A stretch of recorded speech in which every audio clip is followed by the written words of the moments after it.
नमस्कार। नागपुर शहर के विख्यात साहित्यकार, कवि, नाटककार, क्रिकेट कमेंटेटर, अभिनेता, इनका एक्सक्लूसिव इंटरव्यू हमारे प्रतिनिधि कृष्णा यादव ने लिया है। सुन लीजिए उनके संघर्ष की कहानी और साथ साथ उनकी कविताएं, धुआंधार कमेंट्री और उनका बेहतरीन अभिनय देखिए उनके सोलो एक्ट में। हरडे साहब, आप ये बताइए कि आप साहित्यकार है, कवि है, नाटककार है, कमेंटेटर है, तो इस लाइन में आना कैसा हुआ आपका? आना इसलिए हुआ, मैं बचपन से ड्रामा में काम करता था, शेफाली यूनिट के थे और नाट्य शिविर अरेंज करता था। चित्ररंजन कोलटकर, प्रभाकर आम्बोनी जी है, पुरुषोत्तम जो दालेकर जी लड़के, रंजन दालेकर जी, उनके साथ काम करते करते मधु जोशी जो कि नाटककार, रमेश अंबेकर के साथ काम किया, किशोर कुलकर्णी के साथ काम किया। तो बचपन से ही शौक था मुझे। तो अब एक्चुअली नौकरी की वजह से थोड़ा सा 10-15 साल जो गैप हुआ है, बाहर गाँव की सर्विस थी, इसी वजह से मैं थिएटर छूट गया था। आप साहित्यकार है तो आपने पुस्तक भी लिखी है? साहित्यकार है, एक मेरी पुस्तक हुई है लघुवर्ती का लघुकथा का रूप है। शॉर्ट स्टोरी आजकल का ज़माना है, इसी वजह से शॉर्ट स्टोरी में अच्छा, क्योंकि साहित्य समाज का दर्पण होता है और उस पर संदेश दे सकते हैं। उसी वजह से एक किताब लिखी है मैंने लघुवर्तिया करके, और एक है सुविचार जो कोटेशन संकलन है उनका वाला, अच्छे कोटेशन रख लेता, पढ़ लेता आदमी, गागर में सागर करके एक कोटेशन वाली किताब में बड़ी सुविचार जो होती है, अच्छे सुविचार, उसमें 551 सुविचार मेरे पास है वो संग्रह। और तीसरी किताब अभी छपने वाली है, कविता की भी, खुद इंडिविजुअल वाली, वो भी वजह से थोड़ा काम चल रहा है उसका भी। आप नाटककार है, कलाकार है, तो आपने अभी तक कौन कौन से कार्य किए हैं? और एक तो काम किया मैंने नाटक अस्मिता, पहाड़ बूढ़ा हो गया, साई तेरे बंदे हमके में डायरेक्शन भी किया है, पहला पहला प्यार है, अस्मिता, डोंगर माता झाला आणि रायगढ़ला जेव्हा जाग येते, ऐसे पिक्चर, संदेश नाटक में भी काम किया है। आप एक बेहतरीन कमेंटेटर है। हाँ, ये कैसे क्या आप में ये कैसे क्या अनुभव? हाँ, एक बात बता रहा हूँ, बड़ी अच्छी बात है। मैं क्रिकेट खेलता ही था शुरू से, कुचबिहार ट्रॉफी खेला, यूनिवर्सिटी भी खेला था। तो 9th क्लास में था बैठा था, तो सुशील दोषी साहब हमारे कमेंटेटर करते थे, तो उसकी कमेंट सुनते थे। टीवी तो था ही नहीं उस समय की बात है, 1982-83 की बात। 83 में तो वर्ल्ड कप शुरू हुआ था, उस समय नया नया टीवी आया था, कलर टीवी समझ लीजिए वो भी दूसरे के यहाँ से मैं देखा घर पे, अरे मैच वर्ल्ड कप जीता था कपिल देव में। तो 79 में पीछे बैठा था, मैं था बैक बेंचर था, मैं आराम से बैठा था और मुझे बड़ा शौक था हंसी कॉमेडी करने किसी के साथ। तो वो कॉमेडी की नकल मारता था 9th क्लास में पीरियड में, तो बड़ी अच्छे लगते लोगों, बच्चे बड़े खुश होते थे, वहाँ कॉमेंट्री अच्छे कर रहे। संदीप पाटिल, यशपाल शर्मा जो भी गुजर गए हो, विश्वनाथ, तो वो कॉमेंट्री करता था, बड़ी अच्छी लगती थी, सेम उनकी कॉपी करता था, एक मिमिक्री जैसा करता था। ये शौक बढ़ते बढ़ते गया। फिर अभी क्या करे, भी 2012-15 के बाद एक जगह मुझे समाज कल्याण विभाग की कॉमेंट्री थी, तो वहाँ पे मुझे मौका मिला वो समाज कल्याण महाराष्ट्र शासन में। इसी वजह से कॉमेंट्री शुरू की, तो वो आज तक चलती आ रही है। मैंने अभी तक 340 टूर्नामेंट की कॉमेंट्री की है। हर जगह मेरे नाम गूंजते हैं, अरे बोले टक टक वाले करके कॉमेंटेटर करके हरे गूंज। ऐसा कौन सा भी मैदान नहीं है जहाँ मैं कॉमेंट्री नहीं की होंगी। वीसी से लेकर अपने वाला यहाँ का वीसी जो कुछ सबसे ज़्यादा हुई बिशप कॉटन के मैदान में हो गया, मेको सभा के मैदान में हो गया, रेशिम बाग में, बिंदर सिटी कॉलेज में, इवन पांडव कॉलेज के भी, जितने बड़े बड़े मैदान हैं जो कॉमेंट्री कर सकते वहाँ पर बड़े बड़े जो टूर्नामेंट होते हैं, डॉक्टर बाबा साहब अम्बेडकर कॉलेज के मैदान में 7-8 बार कम से कम टूर्नामेंट की होगी, हर एक समाज की होगी। ऐसा कोई समाज छूटा नहीं मेरे हाथ से कि मैंने कॉमेंट्री नहीं की है। लोगों को पसंद आते बड़ी, ये बोले मैं बोला ये मेरा टाइम नहीं मेरे पास। कभी कभी ऐसे होते हैं कि नहीं सर आपको आना है, फाइनल टूर्नामेंट के लिए रायपुर में किया, इंदौर में किया, इटारसी होशंगाबाद में कोई कमेंट्री की मैंने। और जब 2015 के बाद यहाँ पर आने के बाद नागपुर में मेरा रेगुलर शुरू होता रहा है। हमारे दर्शकों को कोई एक आध डेमो बताएंगे आप? नमस्कार क्रिकेट प्रेमी, मैं सुरेंद्र हरडे नागपुर से क्रिकेट कमेंटेटर, जो कि निरहांस ट्रॉफी हुई थी और आखिरी गेंद पर दिनेश कार्तिक ने जो छक्का लगाया था उसका वर्णन मैं करता हूँ, जो कि प्रेमदासा स्टेडियम में टॉस जीता भारत ने और पहले गेंदबाजी करने का फैसला लिया, आमंत्रित किया था बांग्लादेश को। अंतिम मुकाबला निधन पार का। इसी के साथ बांग्लादेश की पहले बल्लेबाजी करते हुए 166 रन बनाए थे। युजवेंद्र चहल ने 3 खिलाड़ी को आउट किया था और उदाहरण से 2 खिलाड़ी को आउट करके पहले भेजा था और चुनौती दी थी भारत को 167 रन के जीतने की, 167 रन विनिंग टारगेट। देखिए 6 खिलाड़ी आउट हो चुके थे, गंभीर परिस्थिति थी। रोहित शर्मा ने 56 रन बनाए थे, शिखर धवन ने 26 रन बनाए थे और आउट हो गए थे। और एक ऐसा लग रहा था होते होते 2020 का टूर्नामेंट निदाद का फाइनल कप, जो कि 34 रन चाहिए थे। स्ट्राइक पर थे हमारे दिनेश कार्तिक जी और उस ओवर में जो कि 19वां ओवर चल रहा था उसमें उन्होंने 22 रन मारे थे और बचे थे 12 रन। 6 गेंदों में 22 रन बनाए थे। नॉन स्ट्राइक पर थे हमारे विजय शंकर जी। काफी तनाव, सारा देश देख रहा, टक टक टक टक टक टक टक टक टक टक, क्या होगा। 6 गेंदों में 12 रन की दरकार। गेंद हाथ में दी सौम्य सरकार की, जो कि पार्ट टाइम बॉलर थे। अंतिम मुकाबला, अंतिम ट्रॉफी उठाना है, देखना है क्या होता है क्या नहीं है। सब लोग शांत बैठे हुए हैं, पूरा स्टेडियम सन्नाटा छा हुआ है, क्या होता क्या नहीं है। और इसी के साथ सौम्य सरकार के हाथ में गेंद थमाई कप्तान शकीब अल हसन ने अपने बॉलिंग मार्ग पर जाते हुए। विजय शंकर नॉन स्ट्राइक पर दिनेश कार्तिक।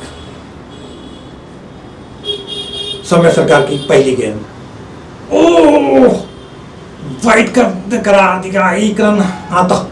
अब केवल 6 गेंदों में 11 रन की दरकार। इसके साथ फिर से अपनी गेंद को डालने के लिए तैयार, 1 रन मिल चुका है। अभी 6 गेंद में चाहिए 11 रन। पहले गेंद out, mid wicket, long on long off. काफी थर्ड मैन की तरफ भी खिलाड़ी तैनात, थोड़ा सा पीछे हट के उसको डीप मिड ऑन पे लेके आए हैं शकीब अल हसन खान। इसी तरह तुरंत दूसरी गेंद, ओह माय गॉड, डॉट गेंद। सब लोग कोच ने विजय शंकर को क्या कर रहा है, कम से कम स्ट्राइक देना चाहिए दिनेश कार्तिक को। सब लोग परेशान। अब 5 गेंदों में 11 रन की दरकार। इसके साथ दूसरी गेंद डालने के लिए तैयार है सौम्य सरकार। बॉलिंग मार्ग पर जाते हुए दौड़ना शुरू किया अंपायर के बगल से और एक मिड ऑन के स्थान पर खेल दिया गेंद के साथ 1 रन पहुंच गए। इसी के साथ दूसरा लेना चाहते थे, मना कर दिया दिनेश कार्तिक के पास। स्ट्राइक इसी के साथ। और इसी के साथ अब चाहिए 4 गेंदों में 10 रन की दरकार इस मुकाबले को जीतने के लिए। दिनेश कार्तिक स्ट्राइक पर। दिनेश कार्तिक की तरफ बहुत बड़ी उम्मीद, क्योंकि उन्होंने पिछले ही ओवर में 6 गेंदों में अपनी टीम के लिए 22 रन जुटाए थे और इतना क्लोज मैच लाया था। इसी के साथ फिर से गेंद डालने के लिए तैयार दिनेश कार्तिक को। दिनेश कार्तिक को हल्के हाथ से खेला, वहां पर गेंद डीप फाइन लेग की तरफ 1 रन के साथ फिर से। अब गेंद चाहिए 3 गेंदों में 9 रन की दरकार। इसी के साथ अब स्ट्राइक पर है विजय शंकर। विजय शंकर के साथ गेंद के लिए इसी तरह निकल गए हाथ से गेंद को। इसी के साथ 4 रन के लिए मौका था, उसकी गेंद को सीमा रेखा की तरफ पहुंचा दिया गेंद को। अब चाहिए गेंद 2 गेंदों में 5 रन की दरकार। फिर से स्ट्राइक पर विजय शंकर। विजय शंकर गेंद को शानदार तरीके से लॉन्ग ऑफ मार दिया है और क्या हाथ देखना है और सेकंड से गेंद टपक गई। इसी के साथ ही मेहंदी हसन ने शानदार खेल दिया। ओह माय गॉड, इसी के साथ ही 5 रन चाहिए। अभी एक गेंद में नॉन स्ट्राइक पर आए वाशिंगटन सुंदर और गेंद आखिरी गेंद 5 रन की दरकार। इसी के साथ और इसी के साथ सब टेंस में पानी पी रहे सौम्य सरकार, क्योंकि जरूरत है। अब क्या करेंगे, स्ट्राइक पर दिनेश कार्तिक, दिनेश सुरेशा, सब टेंस में, सब शांत वातावरण। ओ क्या होगा। सौम्य सरकार की आखिरी गेंद, right arm over the wicket, गेंद को उठा दिया, शानदार गेंद आते होने के साथ और भारत जीत गया।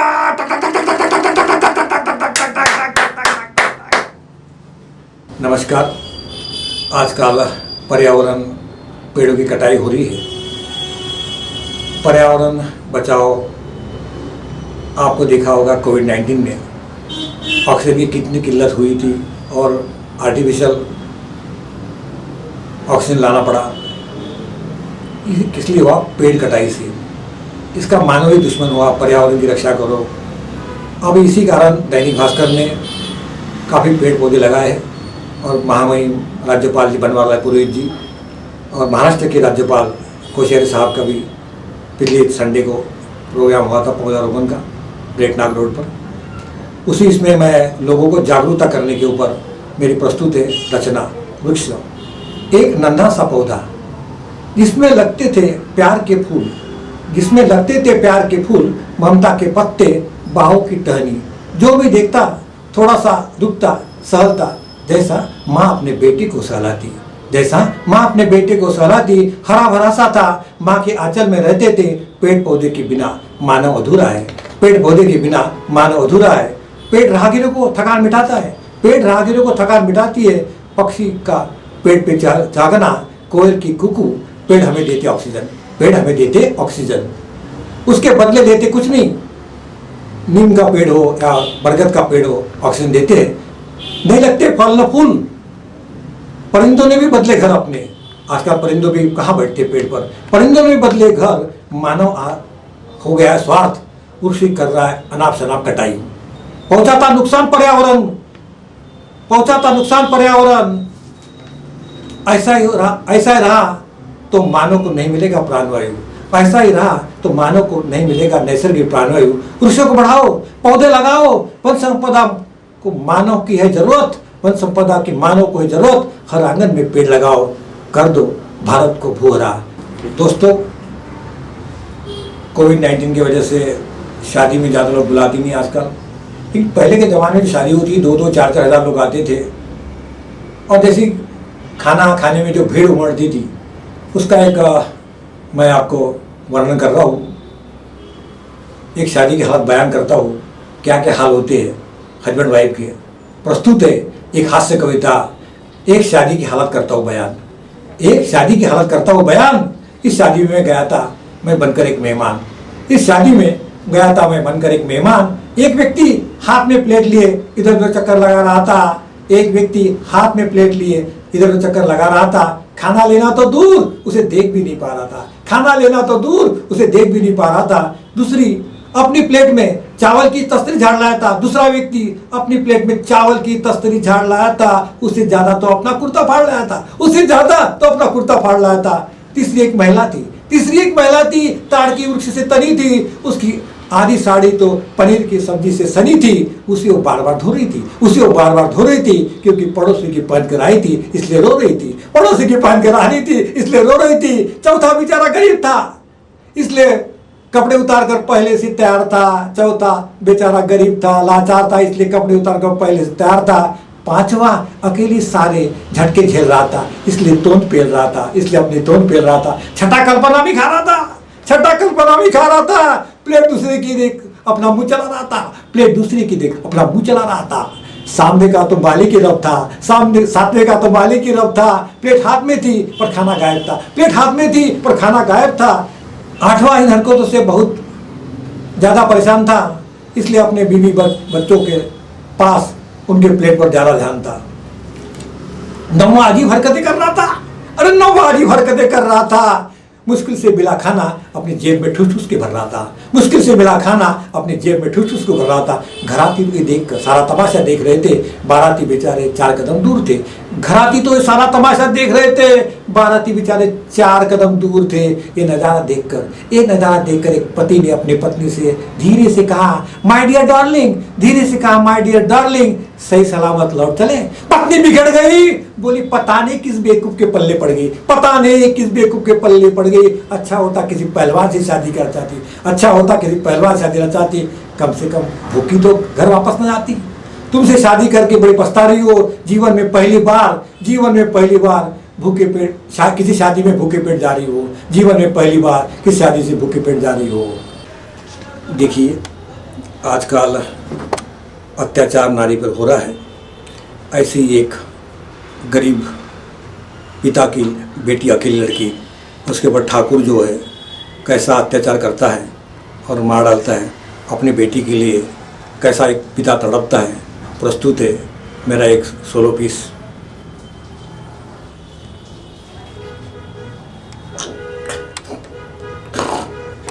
सुमन कहाँ गई तू? सुमन कहाँ गई रे मेरी बेटी? अब मैं कैसा जीऊंगा सुमन तेरे सिवा? अरे शंकर, तूने देखा कि मेरे बेटे को? बता रहा था शंकर, तो कैसा जीवोगा मैं शंकर, बता दे।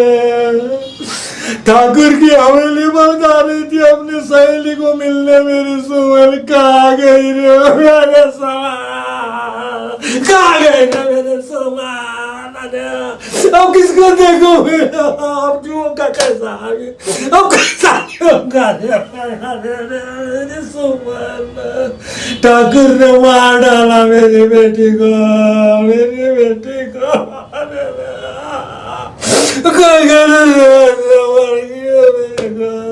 मेरी अकेली बेटी थी, क्या सपने संजो के रखे थे मैंने। मैं अपने बेटी को दुल्हन के रूप में देखूंगा और विदा करूंगा, सब पूरे चकनाचूर चकनाचूर।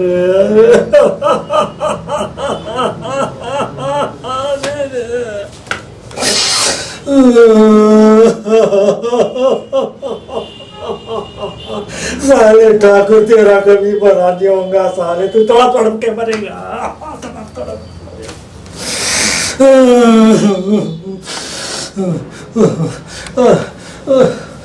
क्या करो, अब क्या जीवोगा देगा। अरे शंकर, जो हुआ अब कैसा हुआ रे साले ठाकुर, तेरे को कितना कहता था रे मैं। फूल देने जा रही थी ठाकुर की हवेली पर, वापस ही नहीं आई, कभी ना कहीं का ठाकुर, तेरा पूरा हो जा हमेशा के लिए।